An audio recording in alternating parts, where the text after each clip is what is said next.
evening, everybody. Today's a first for me. I've lived in the UK for 14 years and it's my first time in Manchester. So today I've got to walk around your lovely city centre and meet various fund managers. It's also another first for me that I've actually done my SIP with AJ Bell for many years, and it's the first AJ Bell conference that I've attended, so I'm a big AJ Bell fan. So about our company. We're a European-based coking coal company. There's two types of coal that prevail in the world. There's thermal coal, which is used for power generation and has all those negative connotations of CO2 emissions, and Europe's moving away from thermal coal. But coking coal is a very different story. Coking coal is actually critical to the European economy, and I'll get into that now. So we have two projects, and they're based in Poland. We're listed on the London Stock Exchange, the Warsaw Stock Exchange, and the Australian Stock Exchange. Here in the UK, we have a standard listing on the main board. We have the Jan Karski project, which will produce semi-soft coking coal. It's on the eastern border. And we have the Debiensko hard coking coal project that we acquired in November last year. These are both world-class assets, huge scale. They have a combined NPV of over $3.3 billion pre-tax and can throw off annual EBITDA of $630 million. That's as opposed to our market cap today of only £60 million. So the market is not pricing in this upside in these projects. These are early stage projects. They're yet to be built. We're still in the exploration and the feasibility study stage. And I'll explain where each project is up to and the pathway to bringing those into production. But first we'll talk about coking coal. Last year, Europe consumed 75 million tonnes of coking coal, and 85% of that was imported. So there's still a huge market in Europe. Coking coal is used in steelmaking. There is no substitute for coking coal in steelmaking. 85% of what we use in Europe is imported, 64 million tonnes last year. And that's why the European Union has designated coking coal as a critical raw material. And what that means is every 3 years, the European Union does a study, what's happening in industry and manufacturing in Europe, what commodities do we need? Do we need tungsten? Do we need vanadium? Do we need cobalt? Or do we need coking coal? And which ones do we produce here in Europe? Which ones do we import? Because they import so much coking coal, it's number 2 on the list, critical for European industry. Who uses the steel that it comes from the coking coal? German car manufacturers, BMW, Audi, even with the shift to electric vehicles, they still contain half a tonne of steel, which is about half a tonne of coking coal. The offshore wind farms that are being installed in the UK today, they're made out of steel. This product is still used in the renewable and the modern economy. So our Debiensko project will produce premium hard coking coal. That's a photo of the project actually as it is today. So this was a formerly operating mine. It was operated by the Polish government. It was mothballed in the year 2000 because there was a downturn in the coal market then. The government needed to invest incremental capital to keep the mine producing. They didn't have the money. They'd been out of communism for only a few years, so they didn't have the balance sheet. So they just closed it down, but they didn't demolish it. They kept it open. They kept pumping the water out. They kept these shafts active. We paid €500,000 for this asset in November last year. We bought it from a distressed company. We bought it from their creditors. And it came with all this infrastructure. You see the rail system there already in place. We have full power connection to the site. We have 2 existing shafts, one of which we can reuse. We have fresh water connection. We have public roads. We have a full environmental consent for this project. And in my experience, any large infrastructure or mining project in a European context, the biggest hurdle is getting the environmental consent.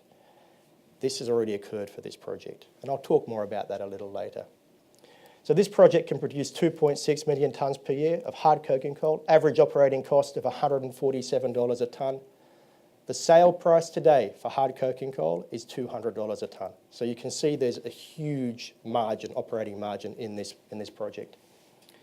Pre-tax NPV of $1.5 billion US, 26-year mine life, and upfront capital cost of $500 million. Now that seems like a large number, but in the global context of coking coal projects, it's actually a small number. Because if you go to places I've worked in, like Mozambique or Mongolia or Indonesia, and you want to bring a new coking coal mine into production, you've got to spend $1 billion to build a railway line and a port. We don't have that issue here. It's all built, courtesy of the communist government in Poland in the 1950s and 60s. That's all electrified, it has excess capacity, and it's available to us, and we know the cost. Our other project is Jan Karski. We've had that project for 4 years. We took that through the exploration phase. That's much larger scale production. That'll be 6.3 million tonnes per year at an average operating cost of only $25 per tonne. NPV of 1.8 billion, 24-year mine life, $630 million upfront capex. This will produce semi-soft coking coal, so it's a slightly lower quality coal, but still very much in demand from steelmakers. And today that sells at about $150 a tonne. So you see that the potential cash operating margin there it's enormous. And I'll get into it a little later with some other graphics, but both of these projects are next door to mines that currently operate today. So I'm not going into a piece of moose pasture in the middle of nowhere telling you I'm going to build a greenfield mine site. I'm telling you that we're next to mines that exist that make money today, and those mines are 30 and 40 years old, run by Polish government-controlled companies. If we go in with modern technology, we can get the cost down that low.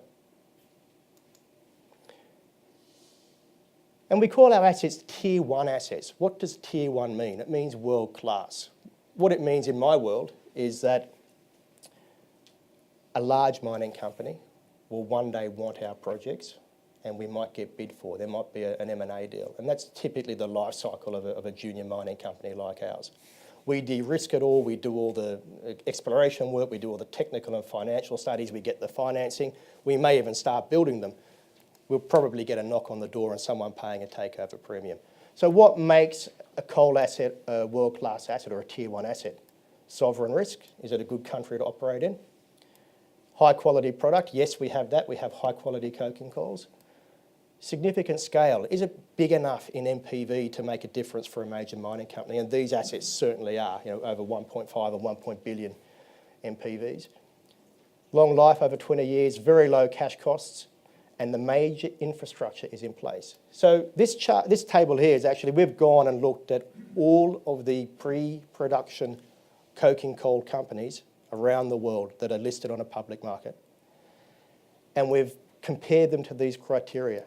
And as far as we can tell, we're the only company that has assets which tick all the boxes. And we have two of them, not just one. And this is why we will be a takeover target in the future. A little about my background. I started my career in Australia as a mining engineer with BHP Billiton, the world's largest mining company. I worked underground for 8 years. I worked my way up to be a mine manager. I then got sick of working in a hole in the ground, and I moved to the UK and became involved in investment banking. I spent 10 years financing mining projects all over the world. So I've personally been involved in raising billions of dollars of debt and equity capital to build mines just like this in much more difficult jurisdictions than Poland, Indonesia, Mongolia, Russia, Mozambique. So I come back to what I mentioned earlier about sovereign risk. Poland, EU member state, it's a good place to do business, especially with all of that infrastructure already in place, highly skilled workforce.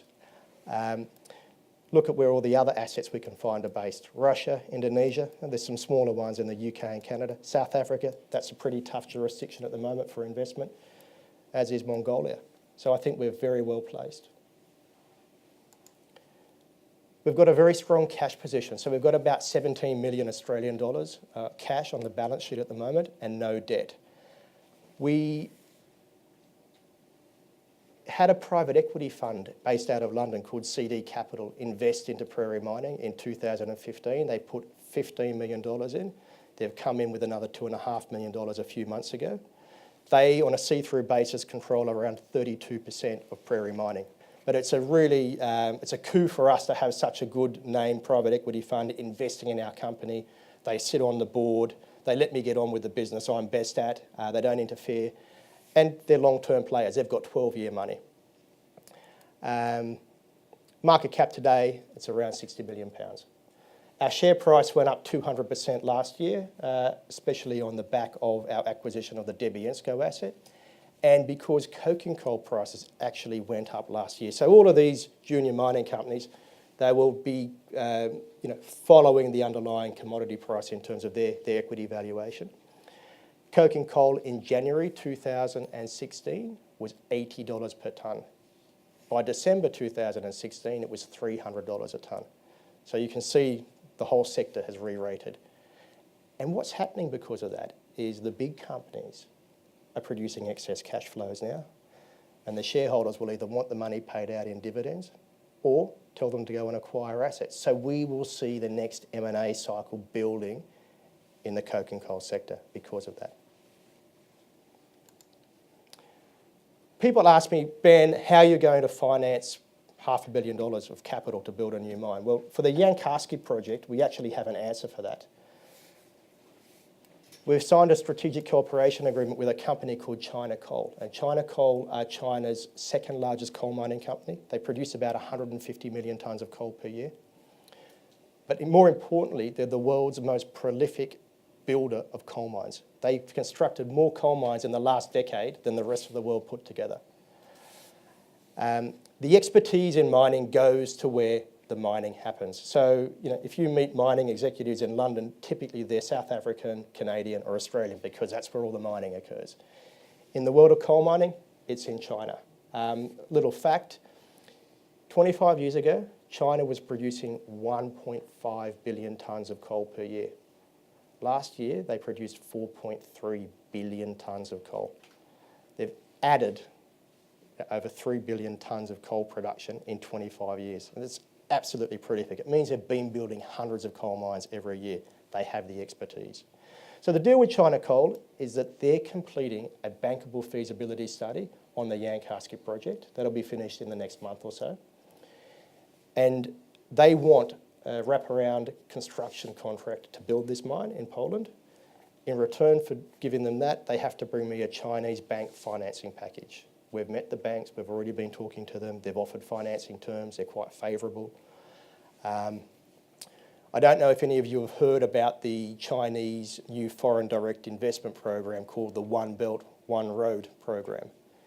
And essentially, China's designated a number of economies around the world, into Africa, into Europe, through Asia, that are target economies. And they're encouraging Chinese state-owned businesses to invest and deploy capital in these economies. Poland happens to be one of those economies, and it's seen as a gateway into Western Europe. So you now have freight trains with white goods can run directly from central China into the centre of Poland, uninterrupted on railway lines. And then they export the goods to the rest of the EU by rail rather than by shipping it around the old way. So we're seeing that investment pattern open up. I'll get back to the management team a little later. Debiensko, as I mentioned, it's fully permitted. We have a full environmental consent. So everything you see here within the black line is an aerial photograph, is permitted. Importantly, that's the coal tailings facility. So that's usually the most difficult thing to get permitted. That's existing from the old mine. It was never rehabilitated. That's all there and fully permitted. It's got enough capacity for about 30 years of production. You see the railway line comes straight into the site there, and the power line runs down that way. More photos, again, the railway line there, the office buildings, the shaft winding facilities. I mentioned earlier, both our projects are next to operating mines. So Debiensko is adjacent to these two coal mines here in the green. This mine, Budryk, is the lowest cost hard coking coal mine in Europe. It currently produces coal at about $60 a tonne. That mine's 35 years old. So we say we can do it for $47 a tonne. So we've got about a 30% cost saving because we'll introduce more modern technology. The Polish coal industry's really kept its head in the sand and hasn't modernised like the rest of the world has. So that's where we're going to pick up value. We have premium quality hard coking coal. So our coking coal's benchmark extremely well to the typical brand names exported by companies like BHP Billiton, Glencore, Anglo American. Anything within that red circle is a premium hard coking coal, and our coals plot in that area.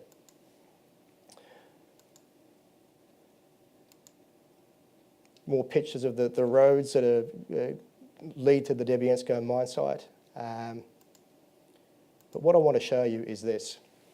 What are the advantages of being a regional producer of coking coal in Central Europe?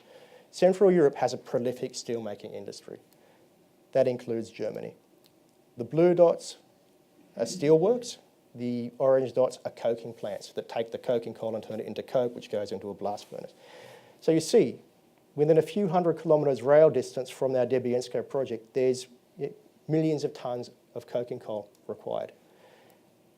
All of those plants are connected by existing rail links. We don't have to build anything. And what we did, we took one reference plant, this one here. I can't pronounce that, I don't speak Polish. It's owned by ArcelorMittal. It consumes 6 million tonnes of coking coal per year. It's 70 kilometres from our Debiensko site.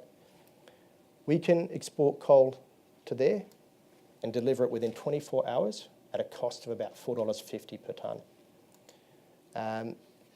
Now look at the alternatives. When ArcelorMittal, for that coking plant, have to import coal from Australia or the USA, these are the costs from Australia, $37.70 a tonne, and it takes 59 days. About half their coking coal requirements are imported from Australia. They have to import it from the US, it's $33 a tonne, 31 days, compared to my $4.50 a tonne in under 24 hours. So that's a huge strategic advantage, and it's why the local steelmakers will want to joint venture with us. They'll want to come in and participate in this project and enter into long-term offtake agreements. Because they'll negotiate with me. They'll say, well, look, Ben, we've got to import it from the US at $37 a tonne. You can deliver it for $4.50. Let's meet somewhere in the middle. And that's how the pricing negotiations are structured.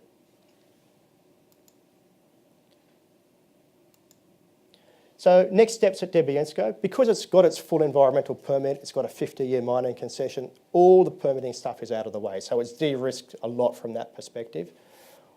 What I'm not happy with is the level of geological work that the Polish government did and that the previous owners did. So in the next 6 months, I want to drill 6 new boreholes. I want to get more granularity on the geology so I can optimise my mine design.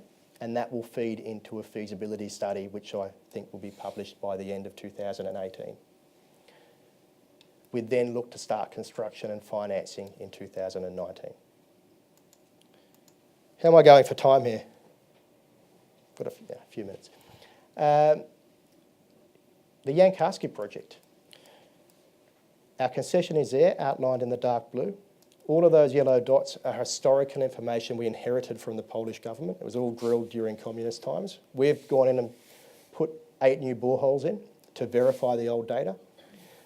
But this grey area here, that's an existing coal mine called Bogdanka, and that is simply the lowest cost, most profitable coal mine in Europe today. It is listed on the Warsaw Stock Exchange. You can look them up. They've got full public disclosure. You can see their cost base. They produce at about $35 a tonne today, but that mine was built, commissioned in 1982. It's nearly 40 years old. So again, if we go with modern technology, we can get that operating cost down to $25 a tonne, and then it's highly competitive, as you can see. Also, we've got a lot of infrastructure in this area. We've got an international airport in Lublin. It's about 40 kilometres from the mine site. There's 2 flights a day from London to Lublin, so no hassle getting there. It's a town of about 500,000 people just off the map there, Lublin. Our concession is over an agricultural area, so we're not displacing people. There's no villages there. It's just agricultural land that we're buying off the farmers to build our mine site. The main national railway line runs east-west here in the brown. We're 15 kilometres from that, so we have to build about 15 kilometres of railway line to connect into the national line, but that has excess capacity. That national line can do another 10 million tonnes per year. We're only looking to export 6.3, so plenty of space for us. The mine next door, Bogdanka, they currently produce around 9 million tonnes per year. So we're going to be smaller scale than them, but we're going to be more profitable. Here's another cross-section. That's the Bogdanka mine, the existing mine. That's our concession there, and we're mining this orange seam. It's a really nice, thick, easy to mine seam. They mine a little bit of it over there, we're going to mine a lot more of it. And you can see here, we're a bit shallower in the geological horizon, so our mining conditions will be easier than what they have, which speaks to lower costs. So we published a pre-feasibility study for Jan Karski last year. We've laid out the mine design, as you can see there, and that's where we get our cash cost of $25 a tonne and annual EBITDA of $350 million. We said our initial mine life is 24 years, and that only covers part of the concession. In reality, we'd probably end up mining this yellow part as well. And I don't need to prove that part up at the moment to get this financed. You don't need to look at 50-year mine life. No one's interested after 25 years. So there's upside in terms of that mine life. Again, this will be some of the lowest cost coal delivered into Europe. So here we used our reference port as Amsterdam, Rotterdam, Antwerp, the main coal import hub into Western Europe, and we can deliver coal to that point for just over $40 a tonne. So our $25 a tonne production cost, plus about 15 or a little bit more for transport. That's just a graphical render of what the Jan Karski pit top area will look like. We currently own about 60% of the farmland here we need to build that site. We're in negotiations to buy the rest of it. Again, talking about how well endowed Poland is with infrastructure. This is the coal export terminal in Dansk on the Baltic Sea. That terminal was built in communist times. It has 18 million tonnes per year coal handling capacity. Last year it shoveled 3 million tonnes. So they need the coal. Next steps at the Jan Karski project, it's complete the Chinese bankable feasibility study, which should be in the next month, and then that moves into negotiating the construction contract and the financing terms with the Chinese banks. We've had to apply for an environmental consent for Jan Karski. That was applied for 2 weeks ago. We expect to have that through by about January. We've worked on that for 2 years. It's a 700-page document. That is a permitting risk. So it is Europe. So far we've had no NGO involved, we've had no issues, and we've got a very good relationship with the local regulator there. And we do have a secret weapon in all of this, in that it's going to go back a few slides. This mine here, Bogdanka, it's been operating for over 30 years. The former CEO of that coal mine, Miroslav Taras, is our top executive in Poland. He was there when the mine was built. He rose to be the CEO. He was CEO for 6 years. I picked him up 2 years ago. So I've got a guy who knows exactly how coal mines are built in Poland, knows how to get things done, and he's got that wonderful relationship with the local regulators to make things happen.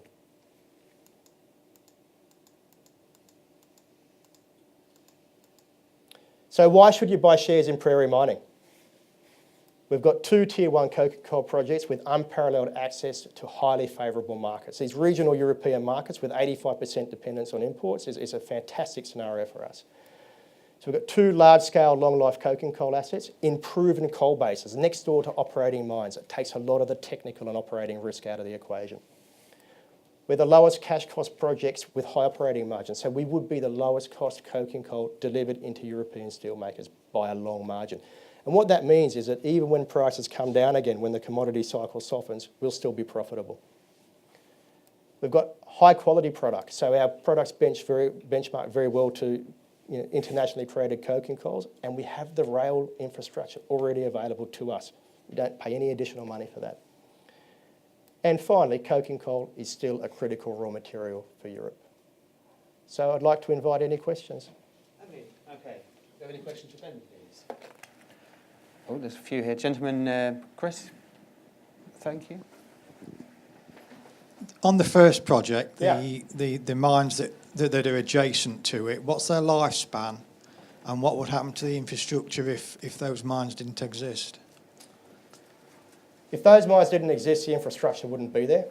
The 2 mines, I think you're referring to the Debiensko project, the 2 mines next door, they're currently, that mine and that mine, they're currently subject to capital investment programs. So the company that owns them, JSW, is also listed on the Warsaw Stock Exchange, and you can look in their annual report. They're spending $100 million a year at each of these projects to extend the mine life, to deepen the shaft. So these are really sort of long-term assets and primary assets for that company. So I don't see them closing down anytime soon.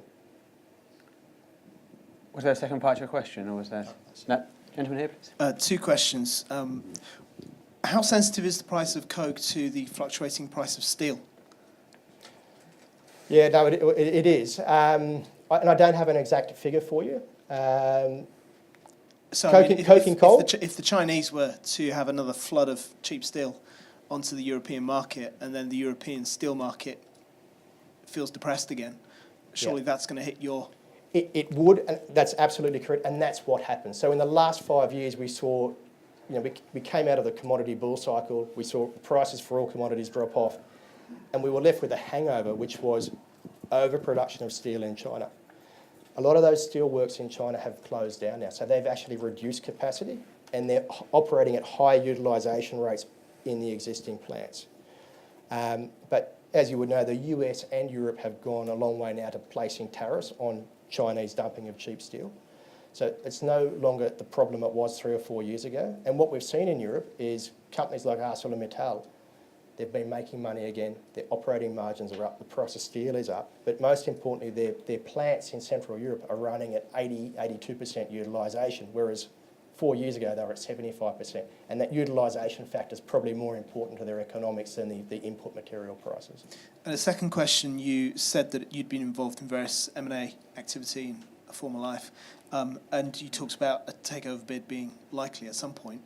Typically, in your experience, what's the timescale for a bid in the development of an emerging company? It's very much dependent on the commodity price cycle itself. So what we see is, and you all would have seen this, if any of you invest in mining shares in big cap companies like Glencore or Anglo American, classic cycle. They spent too much money on development projects in the boom times. They took on too much debt. They over-leveraged. Prices came off in a big way. They're in distressed debt situations. And we saw the share price of Glencore drop to nearly 60p. I bought a whole lot back then because I knew they wouldn't go bust. Then what happens? Prices recover. These guys start making money. But in that 5 years, they haven't developed any projects. They haven't spent any money on exploration. And so they've got to go out and look for new projects. And it's us, the junior mining companies, who have them. So I can't answer precisely because one never knows when it occurs. But it's typically a function of, with high commodity prices sustaining, they'll be generating more cash flow. And the analysts and shareholders will say, give it back or go and buy something that adds value. And that's what drives the cycle. Are there, on that, on the development stages, are there key points when you get to the bankable, where you start construction, where you can't become in the shop window anymore? Yeah, absolutely. So typically it's the feasibility study. So you do your exploration drilling, you say, well, I've got coal. That's one re-rating point. You move a step further, you do a pre-feasibility study. Yes, look, it looks financially viable. Then you do a bankable feasibility study, which is one you can take to lenders and say, give me some money to build this mine. And typically at that last stage, the big boys get interested because they know if they don't come in and play, you're going to run away with it yourself. Any other questions, please? Sorry, lady at the back. I've just got two questions on, one question per project regarding your offtake agreements, how far you are in progressing those. For the Debiensko, are you trying to progress them to get more funding to progress your DFS next year? And then on the Jan Karski with that Silk Road package, often with those kinds of agreements, you've got some kind of inbuilt impact on your offtake agreements. How are you managing that? Yeah, absolutely. So with Debiensko, I mentioned earlier we're going to conduct a series of 6 infill boreholes in the next 6 months.